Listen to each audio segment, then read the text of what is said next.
Okay, so besides the fact that I drew, a near perfect circle on my first try, and I wasn't recording, uh, we're having a pretty good day. So let's get into this problem.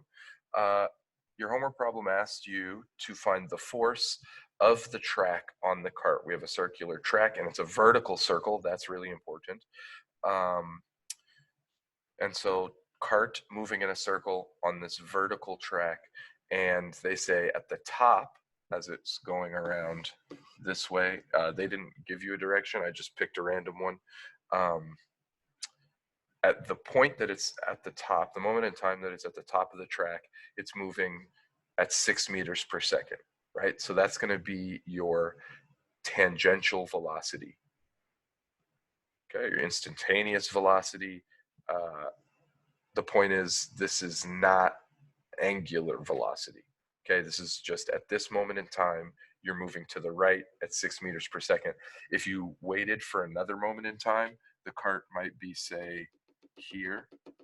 And at this point, it wouldn't be moving completely to the right anymore.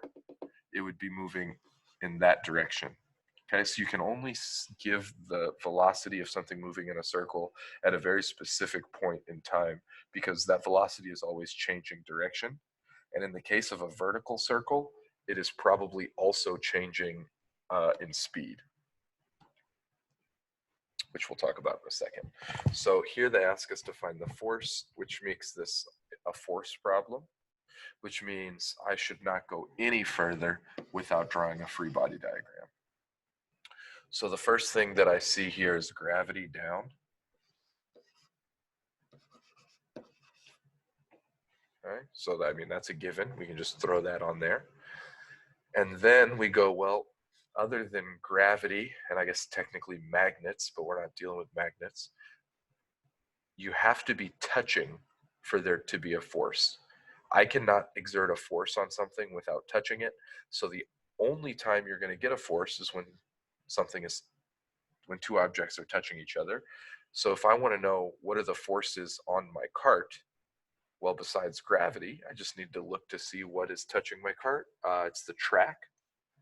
I guess that's the only thing that's touching the cart. So we just have to think, okay, so what forces are between the cart and the track at this moment in time? Well, of course, the easiest one is the normal force, but the normal force is also down. So I'm just going to add it on there instead of trying to draw a second line.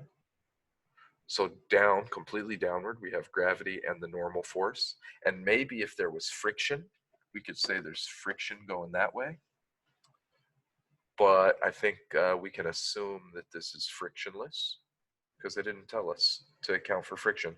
As a matter of fact, if you read the problem, I'm sure they said it's a horizontal frictionless track. So no need for friction. And other than that, air resistance, but we're not going to count that. There's nothing else touching our car, so there's no other forces. That's it. Okay. So when we're solving a force problem for circular motion, we're going to do things very, very similar as we have done in the past. So some of the forces, or the net force, is equal to ma. Some of the forces, or the net force, is equal to the forces that we get from our free body diagram, which is going to be mg plus the normal force. We need to pay attention that we made down the positive direction. Okay. So this is all fine and dandy, but when we are dealing with a circle, the acceleration of an object moving in a circle is equal to v squared over r. So ma becomes mv squared over r. This is the formula for centripetal force. Okay. So if they asked us for any of these variables, then we could plug in what they gave us and solve for what they didn't. It is important that when you're doing any force problem, you pay attention to what force you're looking for. In this case, you're looking for force of track on cart. So now we look to our free body diagram. and we say, are either of these forces the force of the track on the cart? So the first one we have is gravity. That's obviously the force of the earth on the cart. So then we say normal force. Where does normal force come from? Well, that comes from the surface. Well, what's the surface? The surface is the track. So yes, normal force is the force of, forget that, almost made that a T, is the force of the track on the cart. So we are actually gonna rewrite this. It's more useful for us to use the variable that we came up with there. And now we just need to solve for f of t, or ft.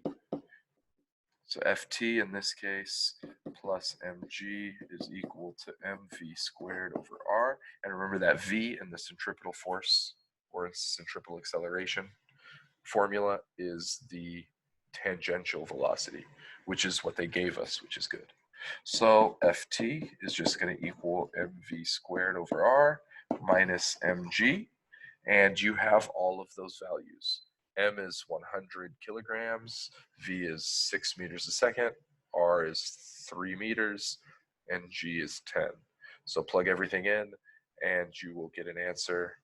I think the numbers are all easy, so we can just do this in our head. This is 100, V is 6, so that's times 36, divided by 3, minus 100 times 10. So 36 divided by 3, I'm going to do that one first, gives us 12. 12 times 100 is that, minus 1,000 is equal to 200 newtons. I guess I only needed that much, but whatever. So the force of the track onto the cart is 200 newtons. You are done. If that's the answer you got, you did wonderfully. If this is the process you use, you did even better. Whenever you are doing a force problem, do not forget your free body diagram. It is maybe the most important thing. Okay. I also want to go over a problem on, let's see, can I make that bigger? Can you see that? I cannot make that much bigger. That's, I guess, oh, wait. This is as big as I can get it. And I can move it down so that you can see it. There we go. So a pendulum consisting of a sphere suspended from a light is oscillating with a small angle. The sphere is replaced with a new sphere the same size but greater density, yada, yada, yada, yada, yada, yada. So obviously we have not looked at simple harmonic motion, which is what this question is about. Move over a little so I can see. Whatever. So that's why I'm doing it. So every day I'll be doing one problem from your homework and one problem from something that we've not yet gone over in class to help you guys as you are studying, and some of you will be looking over things that we will not hit in class. If you look at your equation sheet, you will find that you do have some formulas for simple harmonic motion. I will write them down right now. So T is a variable we want. F is a variable we want. What else? I guess L technically comes into play here. Not even technically, it's really important. There's pies. What am I missing? Time, period, momentum, power, length. All right, that's it. Spring constant, I guess, will come into play. We know what the spring constant is, so that's good. Frequency, amplitude is another one that can be important. Perfect. So if you look at your equation sheet and you find all of these variables, you can read what they mean. These are variables that we will be using when solving for simple harmonic motion problems. That's anything that oscillates back and forth. So the most common problems will involve a mass on a spring or a pendulum. Those are really the only two things that we deal with. So if you see a problem that says mass on a spring or pendulum, we're probably dealing with simple harmonic motion. It means anything that just goes back and forth at a nice constant rate. Okay, so imagine you have something, oh, imagine my pendulum in my class. When I pull it back, it just, especially if there was no friction or air resistance, it would just go back and forth at a nice, I guess it's not constant as it's moving, but it's doing the same thing over and over. It's just repeating its action, right? It swings forward, it comes back to where it started, and then it swings forward again, comes back to where it started, swings forward, and it does that periodically, okay? Or harmonically. So that's why it's called simple harmonic motion. Here they asked us about a few things. They asked us about the period, which is t is the variable for that. So the period is how long it takes for one full cycle. So if we imagine my pendulum in the class, let's say it swings to here back and to here forward. It's the amount of time it takes to go there and come back to where it started. That is one full period. Okay. It asks us for the maximum, you can't read the word, but it's kinetic energy. And it asks us for the maximum acceleration.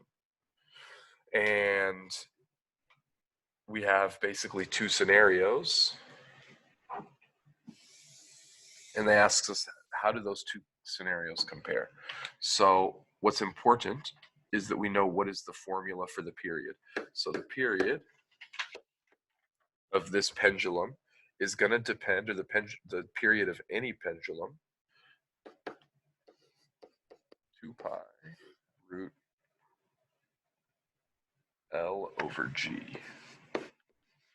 This is the of a pendulum, and the period of a spring is similar. 2 pi root m over k. M is the mass, k is the spring constant, L is the length of your pendulum, and G is gravity. So if this is the formula for the period of a mass on the end of a long string, right? The period of a pendulum.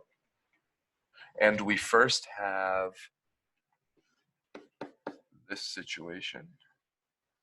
And it says that we have a normal one first, and then we have one, everything's exactly the same, but the ball has more density. Well, that also means it has more mass, right? If it's the same size but more dense, then it has to have more mass. So what all they're telling us here is it's a tricky way of saying we have another ball of the same size but bigger mass. And then they say, well, how does the period compare from when we started to when we changed the mass of our bob, is what it's called. The thing at the end of a string on a pendulum is called a bob. When we changed the mass of our bob, what happened to the period? Well, we can look at the formula for a period. Did the number 2 change in our formula? No. Did pi change? No. Did the length of our pendulum change? No. Did the gravity of the planet we're on change? No. The only thing that changed is the mass. Is mass anywhere in that formula? Nope. So you would say that the period is the same.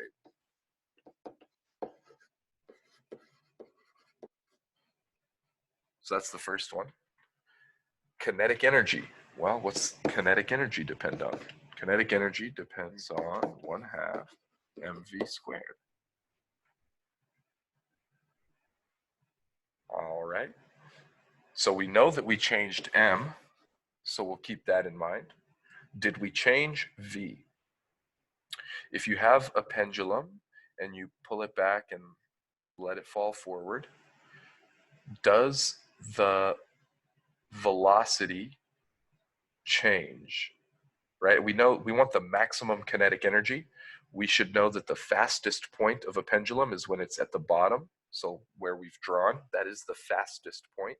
So that is the point where you're going to hit maximum kinetic energy. It's also the lowest point.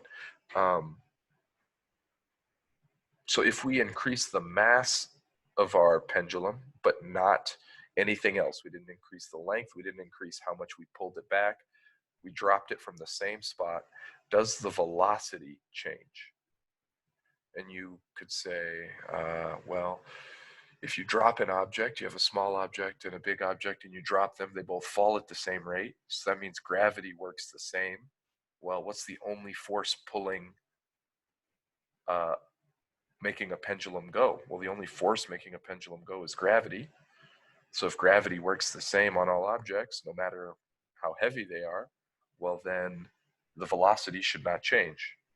And if that was your logic, or that is your logic, then you are 100% correct.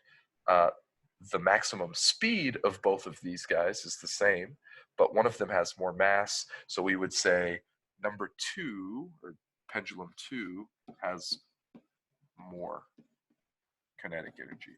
And now there's an easier way to come to that conclusion. You could say, well, the kinetic energy at the bottom is equal to the potential energy at the top. And if you pull them back to the same length or to the same height, when you let them go, well, then the one with more mass is going to have more potential energy. So it has to have more kinetic energy at the bottom. And the last one is maximum acceleration. Acceleration is just going to come from gravity.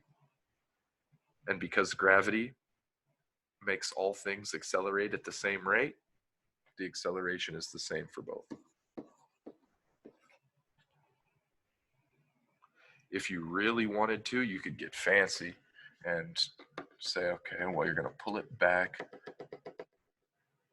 to that, and we draw a free body diagram. We have gravity like this, we have tension like this.